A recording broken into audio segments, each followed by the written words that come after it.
Hi, everybody. Welcome to episode 64 of the Two Pad Stack podcast. I'm your host, Ace. Alongside me, we have Jake Reiser again. Jake, how's it going, buddy? Howdy, I'm not feeling too bad. I think delaying recording a day, I know this is coming out on Wednesday instead of Tuesday, I Yeah. think maybe helped lift our spirits a little more after last night's game. So I'm not feeling too bad. How about yourself? Yeah, I'm not bad myself. I'm fresh off of a nice little bachelor's party trip up to Jay, Vermont. So, got some nice, fresh, crisp mountain air, some beautiful powder on the mountain.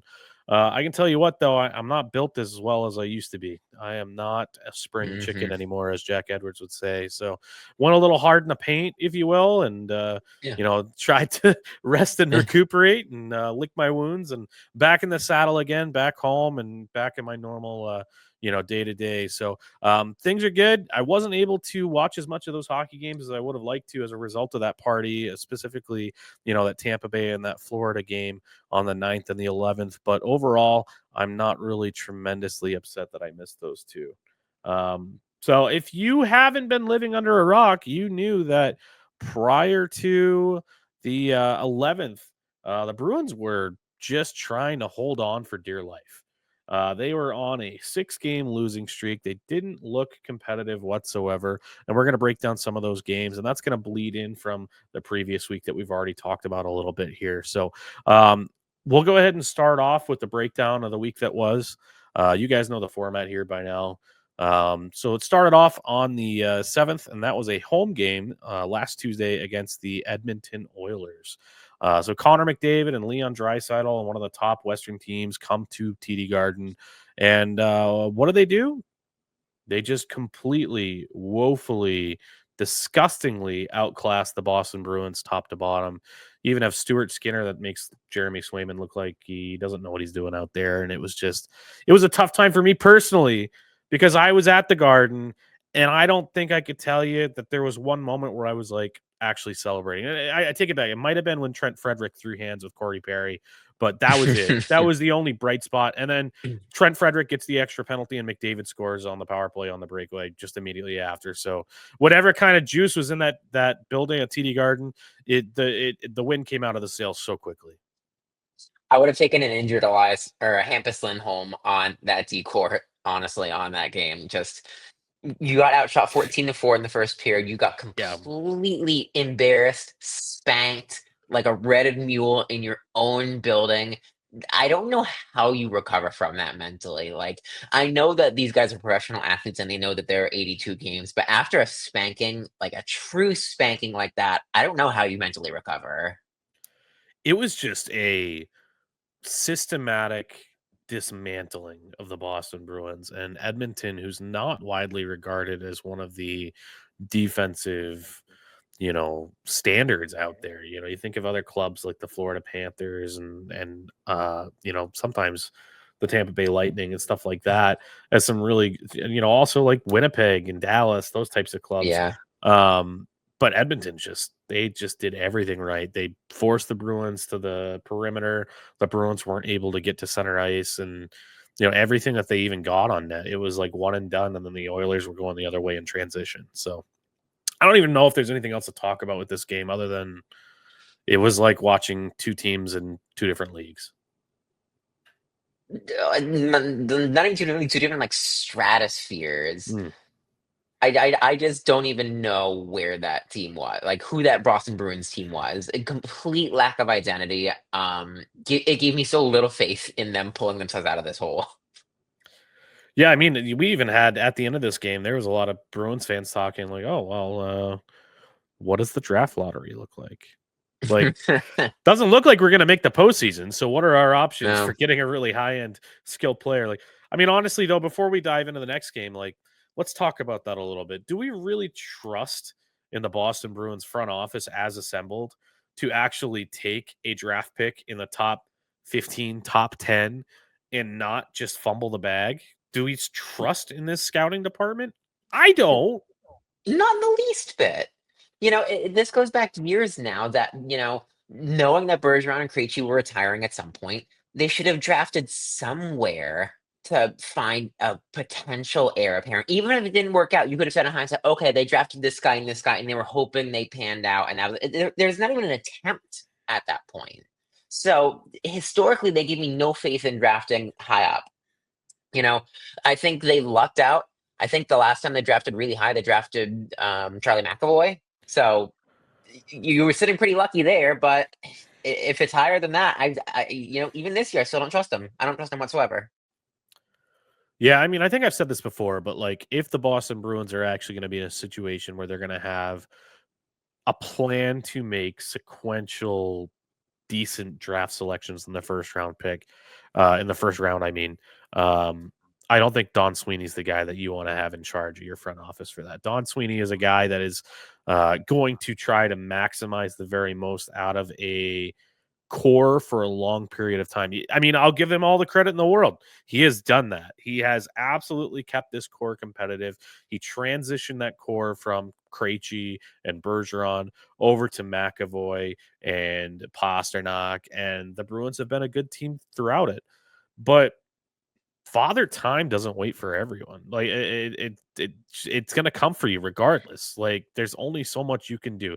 The NHL is a cyclical league. You know, you rise, you fall, and some teams don't ever rise again. Some teams just take a little longer to fall. And you know, I'm not saying that the Boston Bruins are going to inevitably miss this season, but it's going to take some real creativity by this front office and Evan Gold if they're going to keep this thing going. And you know, odds are right now, especially at the end of this game, I was like, oh, wow, we better Mhm. start looking toward the future. It's the tweet from so many years ago that says, "Oh my God, guys, the Bruins could get Kyle Connor, Matt Barzal, and Oliver Oh, I Shillington hate that. here, and they get Jake DeBrusk, Jakub Zboril, and Zach Senyshyn." That still haunts me like a decade later at this point. It always will for me. I kind of told myself, all right, Jake DeBrusk is gone now. Now I never have to hear about the 2015 draft again. And I still hear about the damn draft. I don't like honestly just write the 2015 draft on my tombstone just because that's how Yeah, much it's going to haunt me. yeah. All right, let's continue on. So the Boston Bruins down against that wonderful Edmonton Oilers game. So that's their fifth straight loss. And then what do? Let's go on the road and play Tampa. Everybody knows the Boston Bruins plays really good in Tampa Bay. They never play well down there. Uh, it actually didn't start off too poorly. The Boston Bruins got out. They scored, I think, the first goal of the game. And obviously Tampa Bay scores back. But I mean, even through the first two periods, I felt like, all right, this game is like within reach. They could maybe get this one done. And it wasn't until the third period happened that the wheels kind of fell off for me. And then I really didn't like, once again, I mean, what are we doing on the power play here, Jake? What are the Boston Bruins doing with this power play? I just don't, I can't fathom with the talent that this team has on the roster, how they are performing this poorly. It's mind boggling. We gave up the first goal. We gave up, I think that was a shorty to Anthony Cirelli. So, we kept it a 2-1 game because Lowry scored in the Oh, third yeah. period, had Okay. that beautiful snapshot to start the third. And then, but again, they're digging themselves into holes that they Nice can't pull goal. themselves out of. They give up a stupid wraparound goal to Mikey Acimont to make it 2-0 after two, and you're like, what are we doing here? It's another goal with 50 seconds up. You can't take it 1-0 into the intermission. They feel like backbreakers. So again, with a team that's really struggling on offense, they dig themselves into these holes that they can't climb out of because they can't score and they can't play defense enough to hold themselves in it. I don't understand why Chris Kelly is still in charge of the power play. It's He shouldn't mind-boggling to be. me. Like you At this point, fired it's the whole Jim coaching Montgomery. staff. Yeah, I mean that's what it is, right? I mean because if something isn't working and you're not making a change, the ultimate burden of responsibility falls on the head coach, whether he's an interim head coach or a full-time head coach. That's Joe Sacco's job to say, okay, this isn't working. We need to do something different. And I don't know if you saw that report from Ty Anderson and Elliot Friedman that the Bruins were looking at, what does their Hmm. coaching staff potentially look like for next year and beyond. And Ty Anderson mentioned that he had heard that the Bruins were talking to a former player to come in and do some coaching on the power play side of things. Now, St. I don't. Patrice. Yeah, I know. I was about to bring that up. So there was a little clip on Behind the Bee that came out where I think it might have been one of the Sweeneys. I think it was Bob Sweeney maybe talking to him or somebody else, and he said, "Hey, I heard you're doing some coaching to Patrice Bergeron," and Bergeron's like, "Yeah, doing that a little bit." Now I know he's probably talking about his kid Zach and probably Mhm. some other folks and everything like that, but man, how cool would it be if we could see Patrice Bergeron behind the bench and helping out with some power play? Like, Please. amazing. Have him run the I, PK too, like, for God's yeah, sakes. please. I feel like there's even more of a burden on Sacco to be doing well and coaching well because you have the interim tag on. You should be playing to rip that interim tag right off. And right now, I'd just be ripping the whole job title off and giving it to somebody else. Yeah, that seems to be what was kind of hinted at by Elliot Friedman is that the Bruins aren't necessarily sold on Joe Sacco so far. Um, I'm curious. I know there's a lot of speculation about like David Carl, who's over at Denver. It's been said that David Carl wouldn't leave for an NHL job because he doesn't believe in how the NHL kind of rinse, recycle, repeats coaches. Mhm. Um, I'm but also I don't. slightly dubious of the straight from NCAA to NHL coaching pipeline as of late. Dave Hackstall didn't do it great. David Quinn did a really crappy job of it somehow, despite being, the head coach of the New York Rangers and the head coach of the San Jose Sharks. I won't fault him for the Sharks because the Sharks are the Sharks. But Yeah, and I love Quinn. I went to BU. I covered him for a couple of years. He's a great human. Just the reputation of his straight from NCAA to NHL doesn't seem to be working as much as I would also love to speculate. Jay Pandolfo maybe coming back, who was an assistant under Butch, is doing very well with BU's hockey program, but it's just not a great pipeline. yeah. I mean, time will have to tell. I mean, you see Mark Savard going out and doing things with Toronto. They're doing really well in the power play. I mean, with that talent, Hmm. how can't you?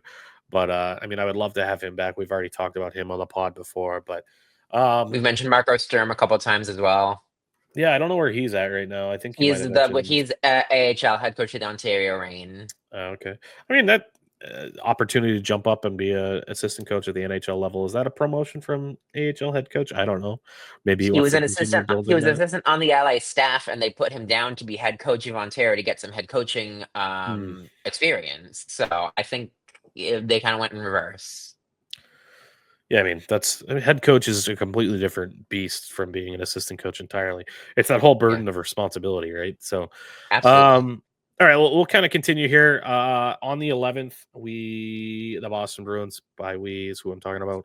The Boston Bruins hit the road. They are flying down to Florida from Tampa. This is all part of the mom's trip, by the way.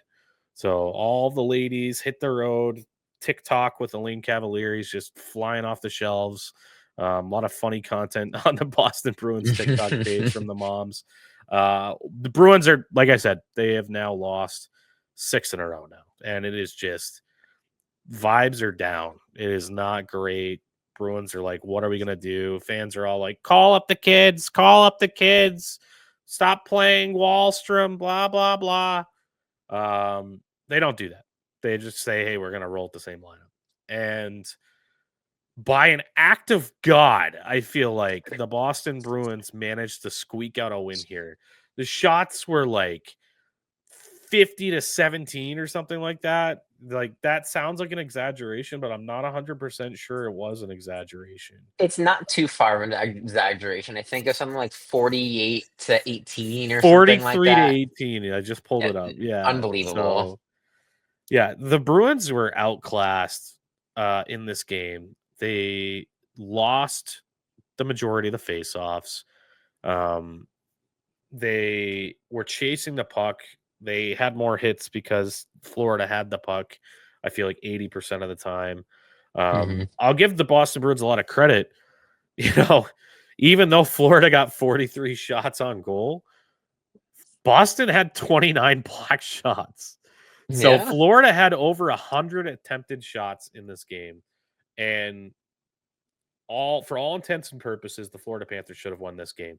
But they don't ask how, they ask how many. And the Boston Bruins managed to squeak this one out by a score of 4-3 with some of the flukiest hockey goals at the end of this game that I've ever seen. That includes in regulation and in overtime for this game.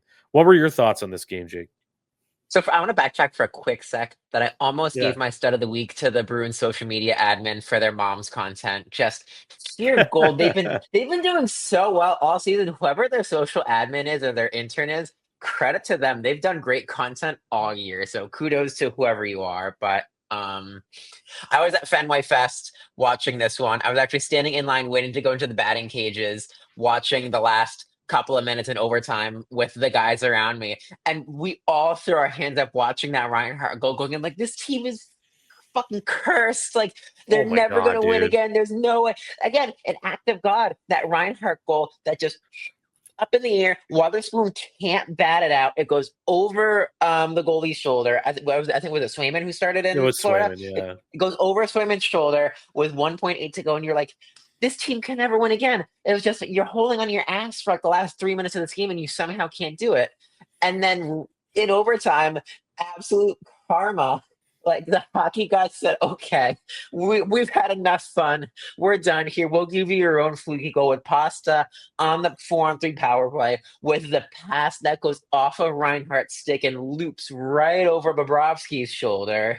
Like I couldn't stop laughing. It was just like like cosmic justice came into the war and said, "Okay, we'll give you guys that back."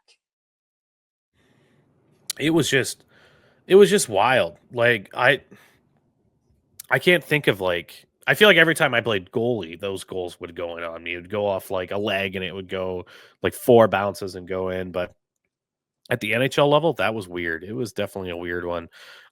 Shout out to Morgan Geeky, who had a really strong game in this game. He got the scoring started for the Boston Bruins and then had a beautiful primary assist to find David Pastrnak backdoor for a tap in. It's always good to see when Mhm. Pasta is able to get those goals that he doesn't have to make by himself and somebody else does the work for him. So Geeky was fantastic. I think he got third star of the game, which is awesome there. Mhm. Oliver Wallstrom gets a much needed goal to answer real quick after Florida starts the third period and ties the game. And then Wallstrom, I think less than a minute later, scores the go ahead goal on a scramble out front. He really needed that one. I mean, I think he was on game 5 or 6 with the Boston Bruins. And, I know coaching staff, I mean, just prior to today's game, Joe Sacco came out and said, hey, good for him to get that goal, but he needs to be better off the puck. We need more from him on that front. So good for him to get off the schneid. He got that goal.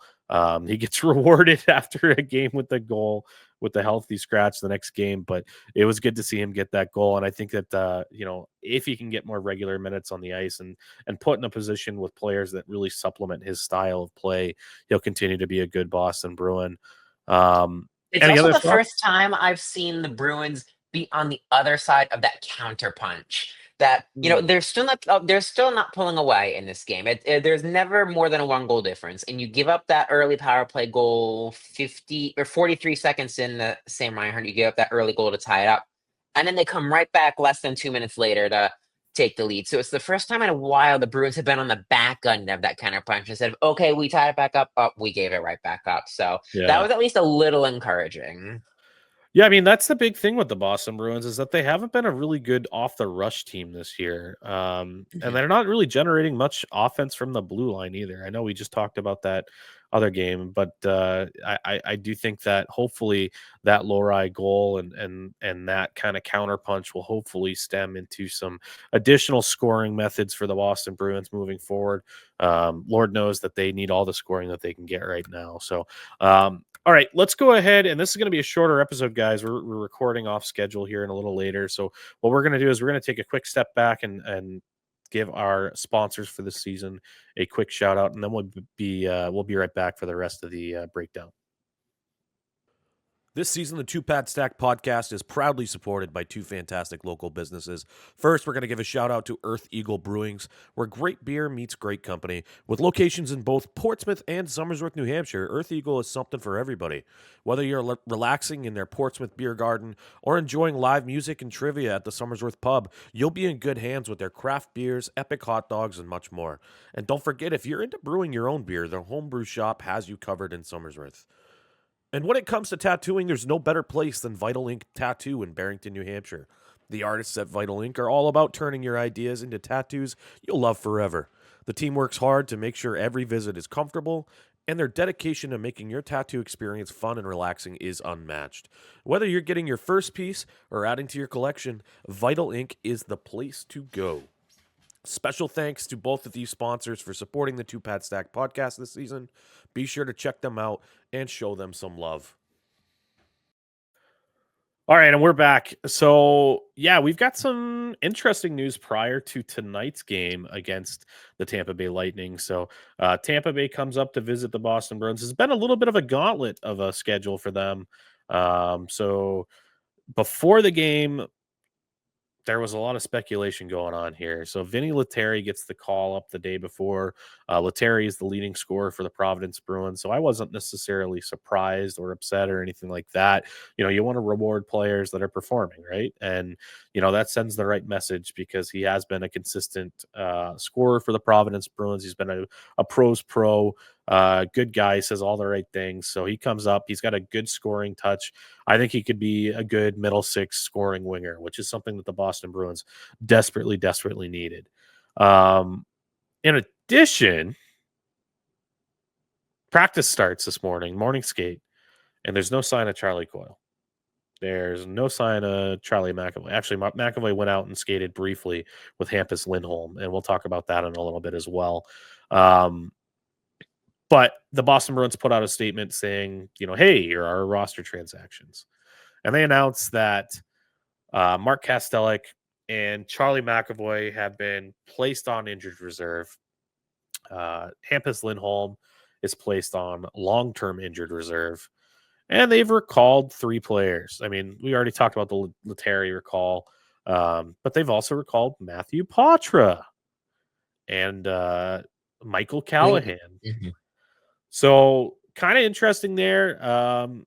I don't think Poitras was on my radar for a recall anytime soon. I thought that, you know, we would probably see Georgi Merkulov or Fabian Lysell again before we saw, you know, Matthew Poitras, especially after that little bit of a rough game that he played in Providence recently. But hey, the kid is back up. It seems like the plan is to keep that up, him up longer term than just a one-off thing.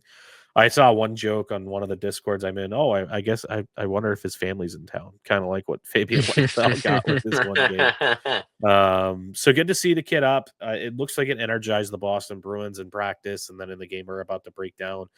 Shout out to Michael Callahan, who's had a long, long road to get to his first ever NHL game. It's kind of more of your, you know, stereotypical defensive defenseman out there. He's really going to be that wet blanket over any kind of potential offensive opportunities going the other way. But as Brick mentioned prior to tonight's game, you know, don't expect him to go down the ice and score a beautiful goal or anything like that. But so congrats to him on his NHL debut. Any thoughts on the roster transactions prior to the game, Jake? It was a big shock. You knew something was wrong with Kastelik after the Lightning game in Tampa. With about 3 seconds left, he got him a big Tilly with Emil Lilleberg, who's a giant Nord. And it wasn't even so much in that Donnybrook was on the way down. He hit the ice with his head, and he came up, and he was absolutely wobbly. Didn't look like he knew where he was. Looked a little woozy. So clearly going through the concussion protocol there, and we hope Casty is all right. McAvoy was spotted on socials with either a cast or a wrap around one of his hands, and everyone was like, wait, what's going on here? So, you know, that one was maybe a little more covertly hidden, but now you're down completely your entire top pair defense line. McAvoy's gone. Lindy's and Ancia are just, you know, he is skating, so that's good to see. And they did a nice segment on Behind the B in one of these more recent episodes where they talked about his rehab and that he's trying to keep his hands in good shape. So to see him skating is a good sign, but still, you're down straight up your top deep pair. Yeah, suddenly that blue line looks pretty damn thin, and it's not a great situation there. Um, yeah, can't wait for Lindholm to return.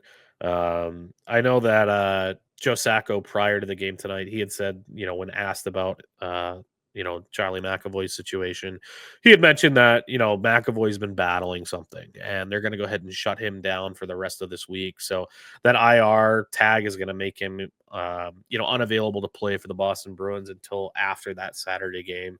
And they'll go ahead and reassess after that. So before we break down, maybe what's coming up next, let's go ahead and take a peek at that last game that happened tonight against the Tampa Bay Lightning. Just from the surface level, I will tell you that, looking at the box score, it looks like the Tampa Bay Lightning played pretty good. But I do feel like a lot of those shots were long range and, pretty well handled by Jeremy Swayman. Not really high danger chances for the Lightning. The Lightning did outshoot the Boston Bruins like 2-1. But what I loved was the Boston Bruins start tonight. They came out immediately. Matthew Poitras seemed to be that real injection of energy. Comes and leads the play down the rush. Beautiful backdoor play. Even Vasilevsky saw it coming. He still couldn't do anything to stop it. Frederick taps it in over the blocker with a beautiful goal on the rush. And that's what we were talking about earlier, is that we need more offensive generation off of the rush. And, a player like Matthew Poitras can really provide that.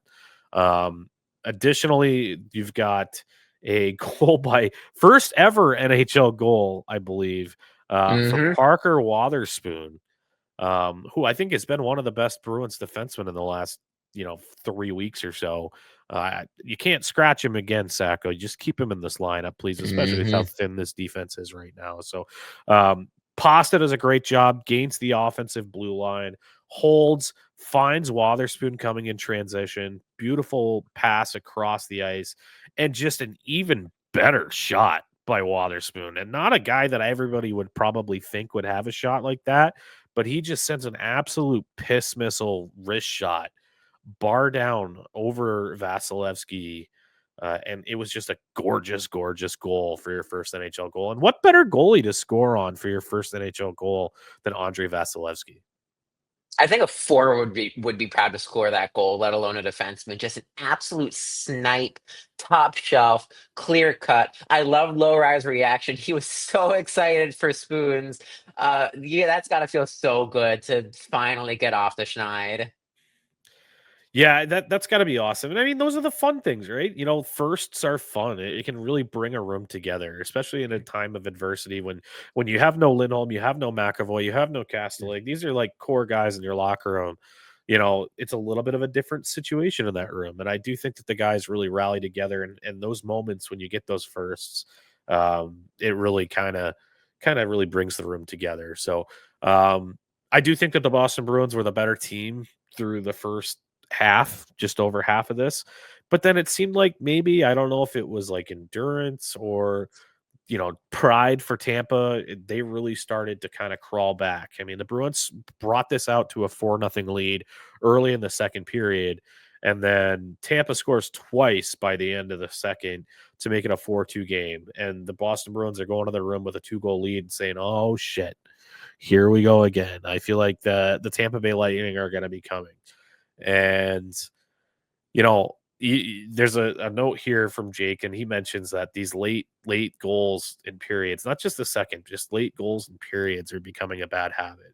And I do know that Ty Anderson had said something about it being the 19th time this season that the Boston Bruins have given up a goal in the final minute of a period. Like, that's just got to stop. Like, you got to clear that puck out of there.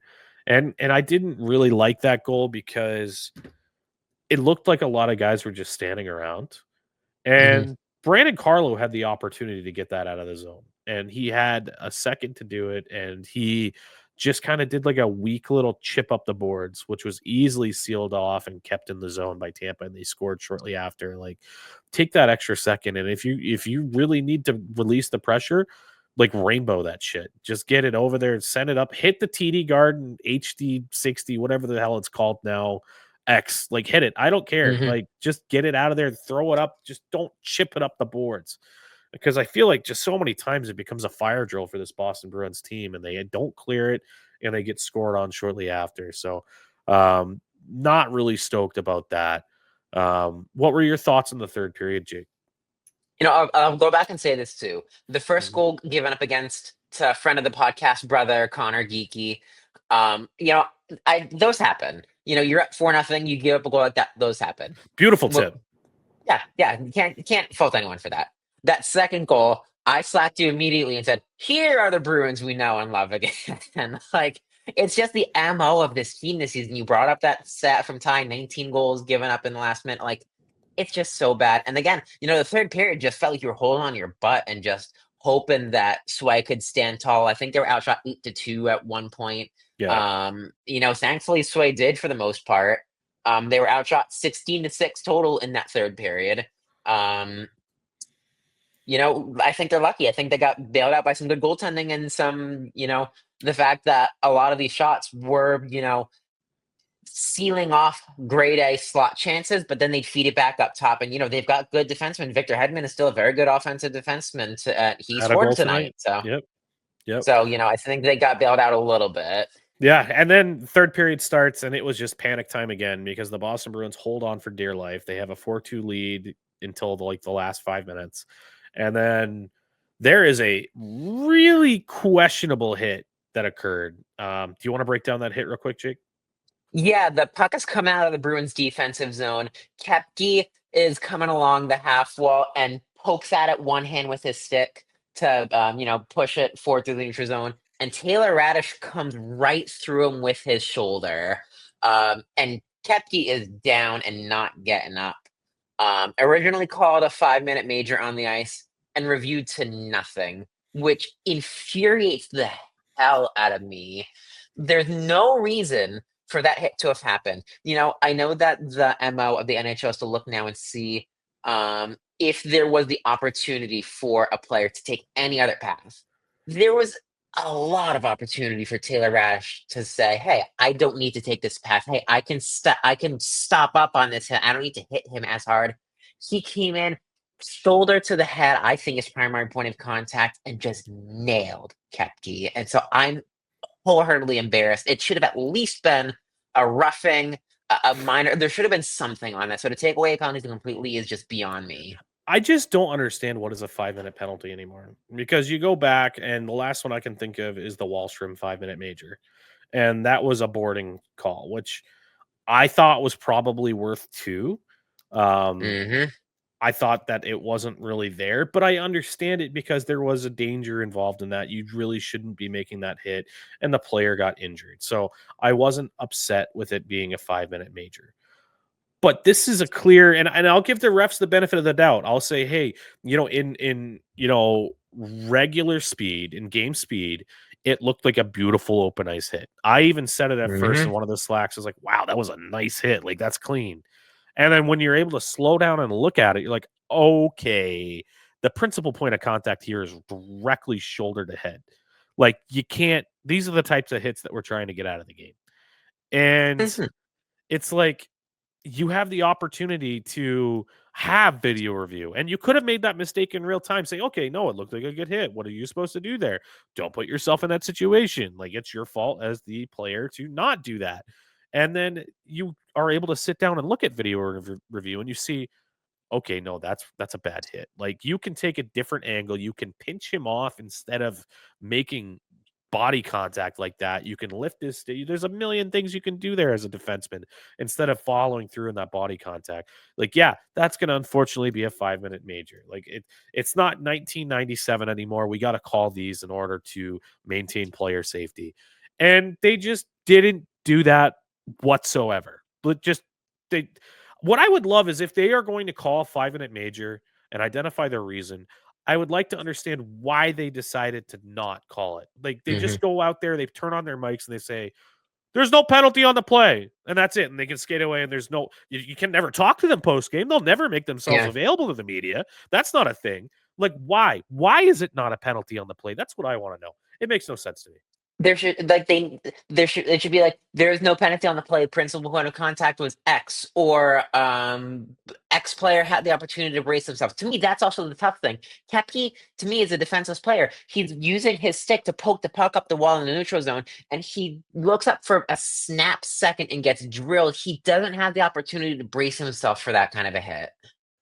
Yeah, and it wouldn't surprise me if we hear tomorrow that another player's been added to IR, because that was not a healthy looking Cole Kepke after that hit. It, No. it looks like he was seeing stars, like Looney Tunes style. Hmm. It was not good. So fingers crossed for a quick recovery for Cole Kepke. Hope you're doing all right. Um, Shout out at the end of this game, Boston Bruins go shorthanded immediately after on a really questionable trip. So it just felt like, once again, it's like, oh, here they are. Boston Hmm. Bruins are here. Very stereotypical. Here we go. It's all going to fall apart. And what do the Bruins do? They have two absolute long range empty net goal snipes from Andrew Peak, which, shout out to Andrew Peak. That's what I was alluding to a second ago. First goal is a Boston Bruin, and they came in at a great time. And shortly after that, Pavel Zacha with another long range empty net goal. And I was just like, as soon as the Bruins scored those two, it's now 5-2. I'm like, it's now 6-2. I'm like, pull Vasi again. See what happens, bitch. Like, do it again. Give us a third shorty on the same power play. Like, it brings me back to when the Bruins did that against the Carolina Hurricanes back in like 2010 or 2009 or something like that. Those all had a goalie in the net though. I think Daniel Paille got one of them, and Yeah. like Campbell got one, something like that. It was fun.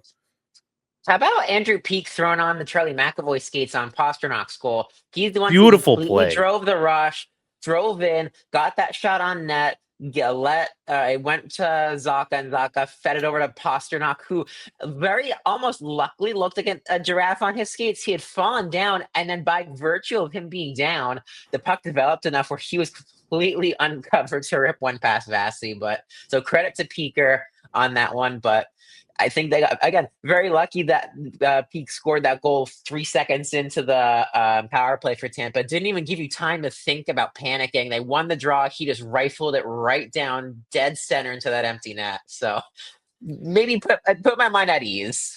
I'll also give Elias Lindholm a shout out there, because he was winning those draws when he needed to at the end of that game, Hmm. because it's the easiest thing for you look back to the Boston Bruins last year.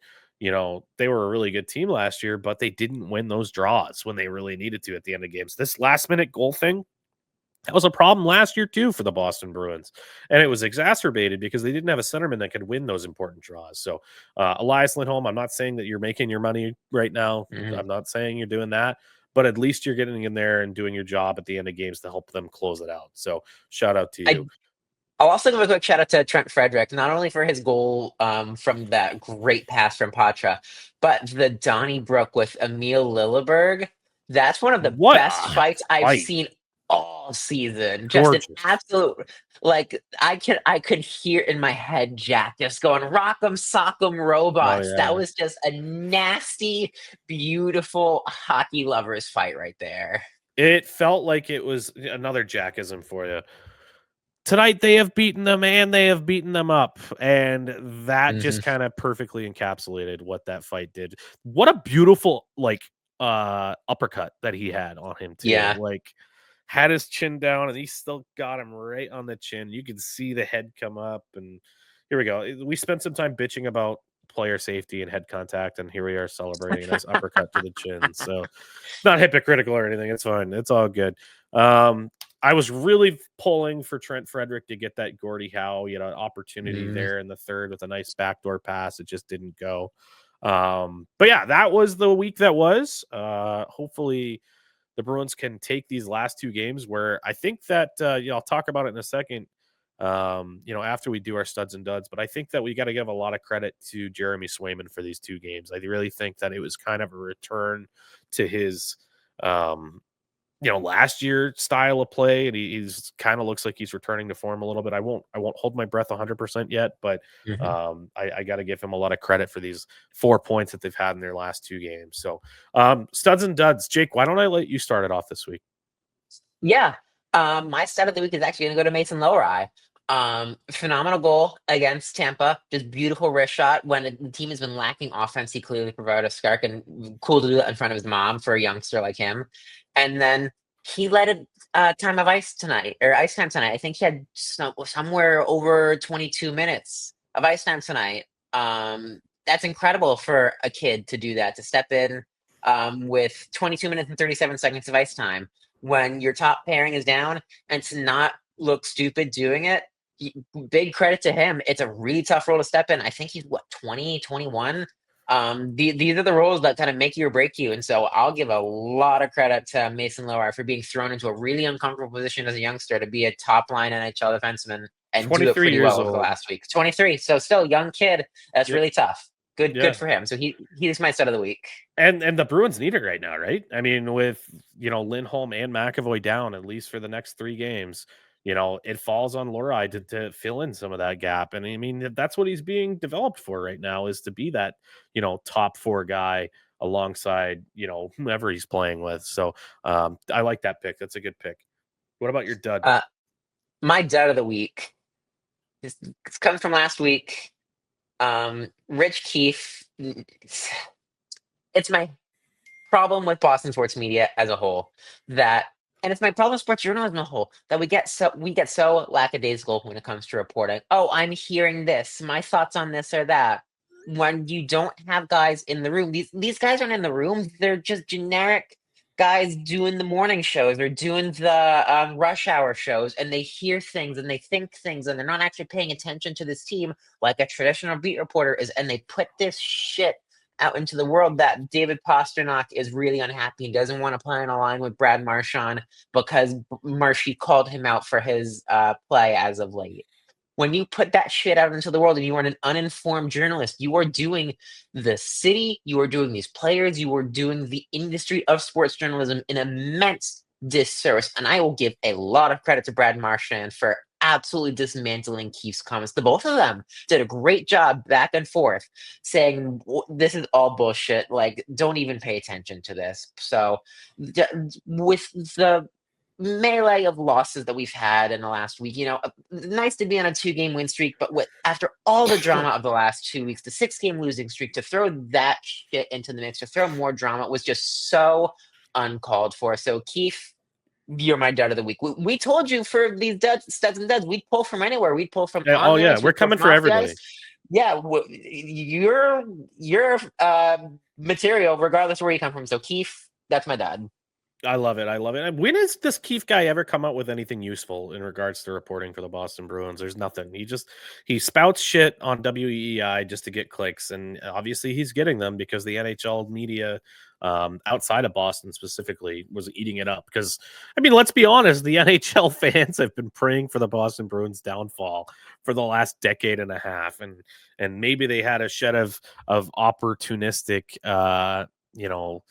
optimism there with the Bruins on a 6-game losing streak that they were jumping on this and running with it. But yeah, I like that. Fuck you, Keefe. Let's turn the page.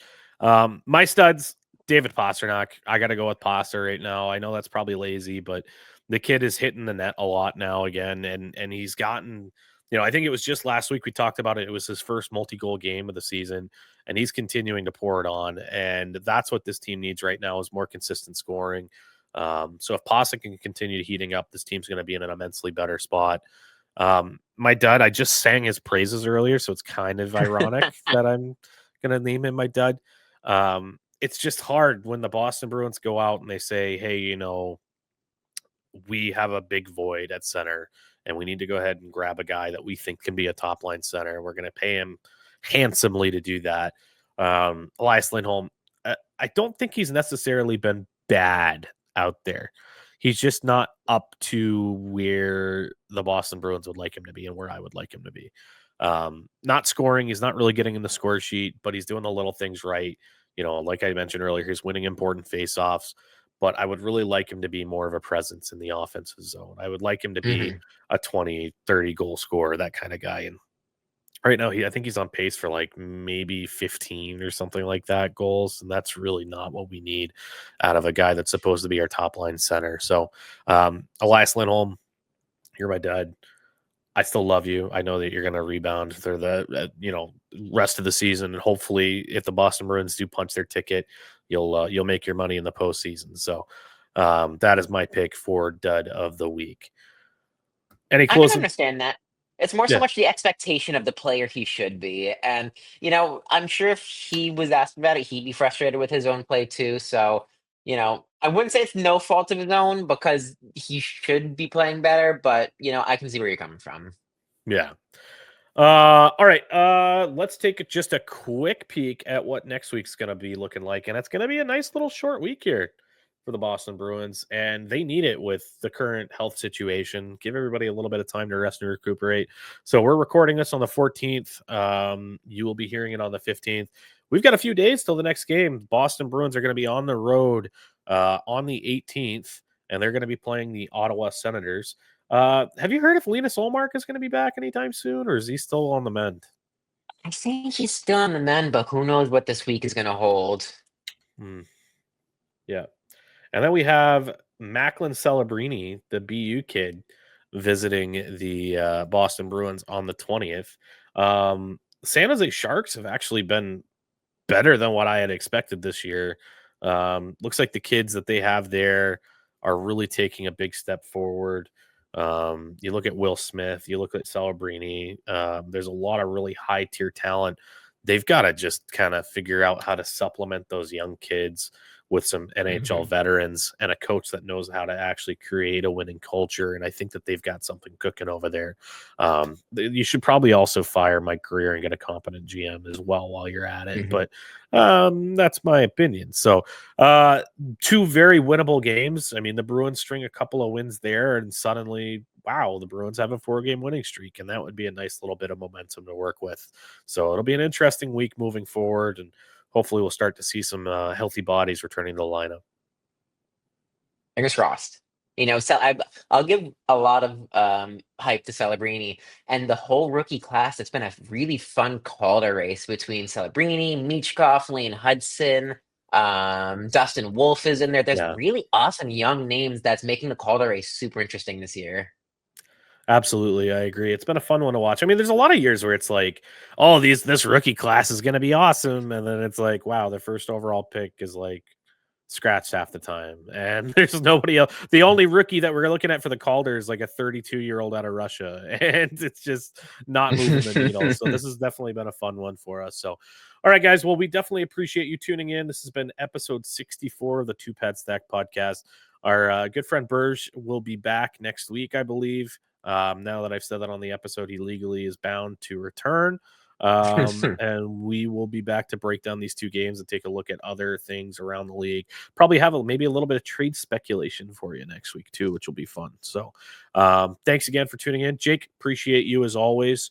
It was fun chatting with you this evening, and we will be back next week. Absolutely. All right. Peace.